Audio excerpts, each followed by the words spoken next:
can't call you. I have no idea what you're talking about. Question. Yeah, so it's Eddie Izzard and Bioshock mashed together. It's one of a kind, I'll say. Anyway. So I have said or done absurd things in front of most of you by virtue of being starstruck, until I decided to pretend that I also am famous, and I got rid of that.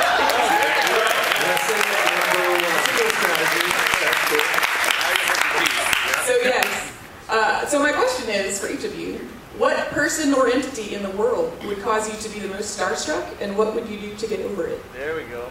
Oh, I want to use this one too. This is interesting. We're going to start at this end because I realized that. So, yeah, sorry. Hodgman, we'll start with you. It's hard for me to think of anybody. I've met them all. Who are you most starstruck by? Oh, the President of the United States. Which one? Yeah. The current President. Franklin Roosevelt. Talked about the third term. Theodore Roosevelt and I got along great. We loved killing animals. And we're both asthmatic. So we had that to talk about. I did not have much to talk about with the current President of the United States. We did not have to, and really I didn't say very much. And what he said to me is lost to time, because what my brain heard was, thank you, Mr. President. Yes, Mr. President. Goodbye, Mr. President. But that's, you know, Tracy, you have found the secret is you just have to pretend you understand what the President of the United States is saying to you. And like you belong there, and the next thing you know, you might actually be there. You know, you notice I mentioned you by name. Indeed. What's that? I noticed, I made note of that. I mentioned you by name because you're doing such a good job of faking it. Like, oh, there's Tracy, that other famous person. Should we get another chair on the stage?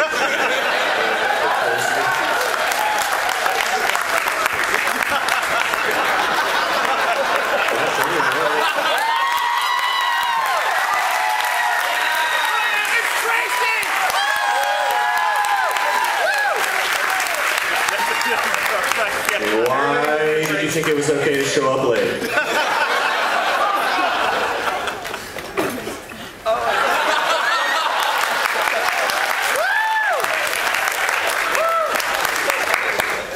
Sagal, you're up. Starstruck. What's weird is that I just had this experience, and I haven't processed it enough to make it into a short anecdote, so I'll just tell you about it. Which is that, you know, I get to interview famous people as part of my job. It's great fun. And it's always really fun to meet people who I admire and really like, especially when I was a kid, like Leonard Nimoy and people like that. But I always say to people, the one person who I absolutely will have no idea how to speak English in his presence is Elvis Costello. Oh, for me, ever since, you know, I was like 14 and got my first Elvis Costello record, I was like, he has been my god and my lodestar and this amazing talent.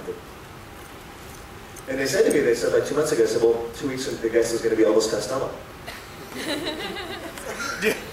I always talk to the guests prior to the show, just to connect with them. And I sat there by my phone, staring at it, knowing that it would ring sometime, and Elvis Costello would be on the other end.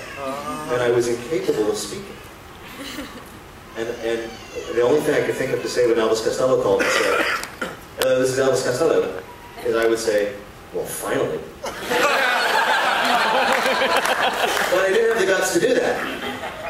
And here's the anticlimax. He was very nice. And I told him I was a big fan, and we chatted, and I told him what the show was like, and he seemed affable, and we did the show, and he was fine, and it went okay. And now I have nothing to live for.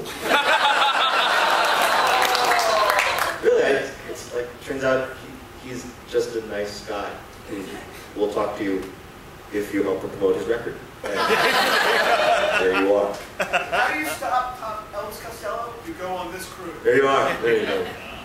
For the panelists, 5 minutes left, so we'll burn through this question, and we'll have a final question. How does one burn through the question? Skip Roderick. Skip. You're cold, man. Hey, Liz. I have the best story twerps. I was at the now defunct Cable Ace Awards some years back for our show. We were getting our asses kicked by Bill Maher yet again. But I saw Walter Cronkite hanging around, the late Walter, great Walter Cronkite. Just went up and found the nerve to introduce myself and say I'm a tremendous fan and thank you for your years of great journalism. And I thought I would just slink out of there, but he wanted to talk, and he wanted to talk about what I did. And and I was operating a little gold puppet at the time. It felt a little strange, and I was trying to explain it to him. He was just the sweetest, greatest man, but I was an incoherent idiot, and that's my story. Burned through. I guess at E3 we were doing a bunch of stuff involving the new Kinect technology that we released. We had a bunch of celebrities that were coming through to test the technology, and I happened to be in the booth before it opened the event. And I'm standing there waiting for some of my friends to arrive before we go to someplace else, when this enormous wall of a man sort of appears in my peripheral vision. I mean, he must have been at least 8 feet wide. And he's in this dark suit with the earpiece and everything, and he kind of, just by his mere presence, sort of guides me out of his way, just by being him. He didn't touch me or anything. It was like a force field, and he moved to the side, and there was Steven Spielberg. And my brain rebooted. Because on the one hand, you want to say, oh my God, thank you so much for Jaws and for Schindler's List and for all the great films, but on the other hand, there's that one part of you that wants to be that guy who goes, seriously, Jurassic Park 2? Really? But I didn't do that, but I couldn't say anything. I was completely brain locked, and he walked by, and I didn't see him for the rest of the show. I get to meet a lot of famous people through my other famous people friends. Mostly Hodgman. Hodgman's always dragging me out to stuff, and I meet famous people and act like a complete rube. I met Amy Mann. That was very exciting. I think I did pretty well. I was trying very hard to be funny and interesting, and I think I did pretty well. And then I saw her the next night, and this is a long story. I will make it as short as I can. She was sitting there. A group of people were out seeing a Paul F. Tompkins show. I had just arrived. John was there. His wife Catherine was there. Catherine asked me, "Would you just grab my purse? It's over by next to Amy Mann." And I went over to Amy Mann, and I was sort of greeting her as I was grabbing Catherine's purse, and I didn't know how to greet her. She did a handshake. I leaned in for a cheek kiss. It felt appropriate. But I don't think she knew who I was. All she saw was somebody trying to kiss her and grab a purse. And she was like, "That's not your purse."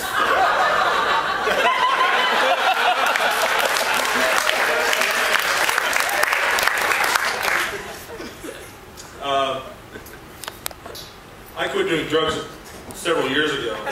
4 minutes left, John. And I'd like us all to say the Serenity Prayer. It'll only take 4 minutes. No, and when I quit doing drugs, like a lot of drug users, I said, well, I'm quitting doing drugs for now, but there are a few situations where I would start doing drugs again. Because you always want to leave a door open. And I always said that one of those situations would be if Neil Young offered me a joint. If Neil Young offered me a joint, of course I would take a joint from Neil Young. Well, as the years went by, and Neil Young had never offered me a joint, I got used to not smoking pot. And then I met Neil Young. And waves of pot smoke were coming off of him. And it was a similar situation where I expected to shake his hand and he would move along, but instead he stopped, and the two of us talked about model trains for 20 minutes. And I realized at that moment two things: that I know a lot about model trains, but also if he had offered me a joint at that point, I still would have said no. Woo! Yeah, 20 minutes.